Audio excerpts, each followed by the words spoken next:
Module 5, Objective 4, determine the sample size necessary for estimating the population mean within a specific margin of error. There are formulas researchers can use to find out what size sample they need in order to get a certain level of confidence for a particular parameter. For this class, you will not have to make that calculation, but you need to know that larger samples result in narrower confidence intervals and hence smaller margins of error. The examples on the next few slides demonstrate the types of problems a researcher might face that would require investigation of an adequate sample size. The math is there for anyone interested, but you will not have to calculate sample sizes in this course. A college wishes to estimate the average age of its students. They want the estimate to be accurate within 1 year and be 99% confident. They know the standard deviation of the ages is 2 years. Although you do not need to be able to use this formula in this class, you might notice that it is a rearrangement of the error formula E that you have seen previously.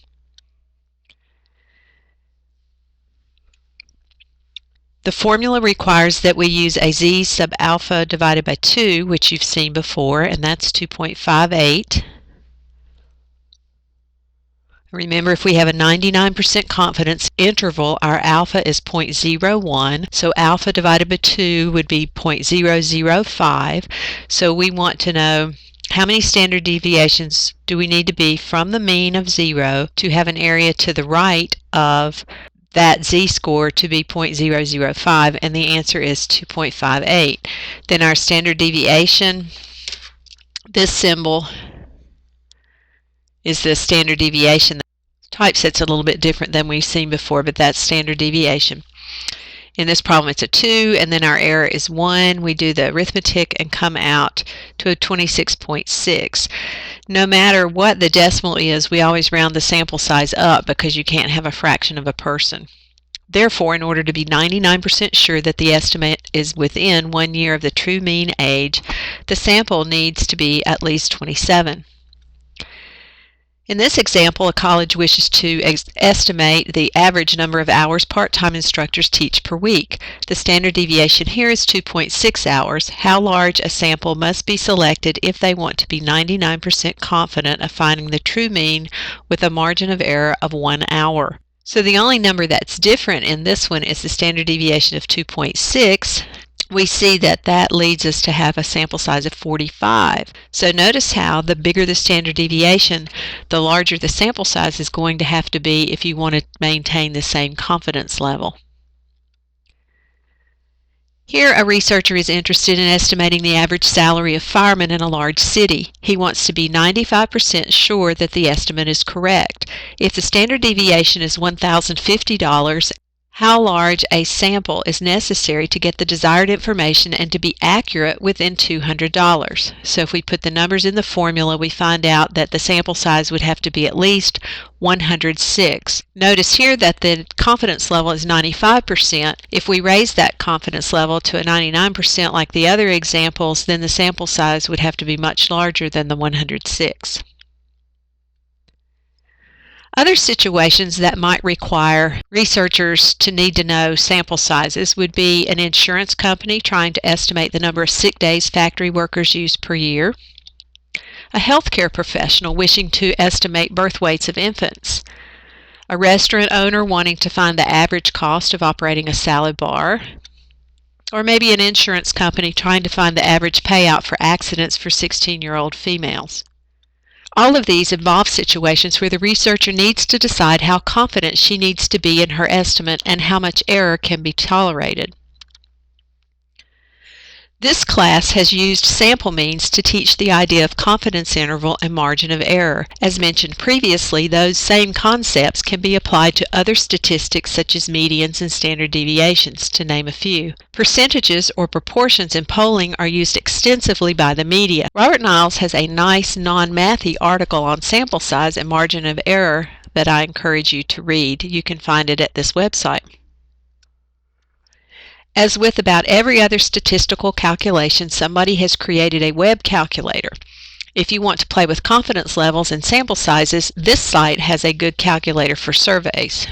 You can see you put in characteristics for your population and so forth and get the desired information.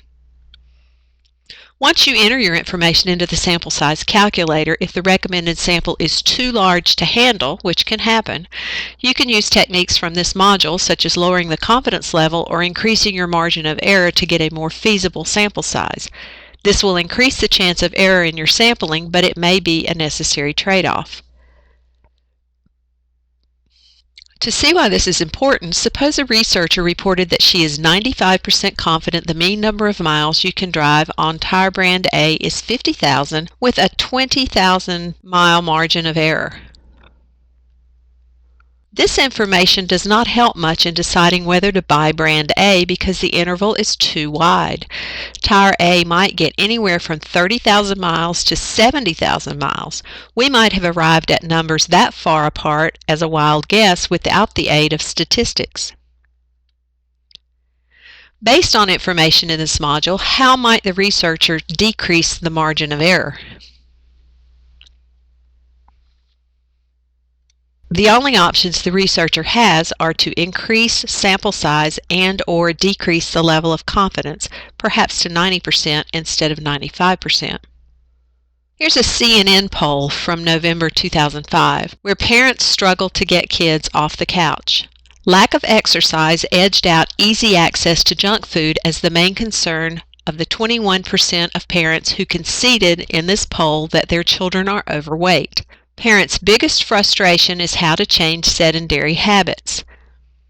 More than half the parents surveyed said their children had expressed a desire to exercise, and 30% said their child wanted to lose weight. The poll consisted of 961 parents of children between ages 6 and 17, and it was conducted from October the 5th through the 23rd and has a margin of sampling error of plus or minus 3 percentage points. What does margin of sampling error mean, and what is the poll trying to assess? Margin of sampling error means that the true population parameters reported with this article are within 3 percentage points of, meaning above or below, the values listed in the article. Thus, the true percentage of parents who conceded that their children are overweight is between 18% and 24%. The percentage of parents who said their children wanted to lose weight is between 27% and 33%. Since no confidence level is given, we have no way of knowing how much faith to put in this interval. The poll is trying to assess the percent of overweight kids as assessed by their parents and the reasons for the kids being overweight. The newspaper conducted a survey and asked some of the city's voters which candidate they preferred for mayor. The surveyors computed a 95% confidence interval and found that the percent of the voters in the city who preferred candidate A ranges from 51% to 59%. What is the margin of error expressed as a percent? Stop the video and work this problem before continuing to the answer on the next slide. Because the confidence interval ranges from 51% to 59%, the newspaper must have found that 55% of their sample preferred candidate A, because the point estimate is in the middle of the confidence interval.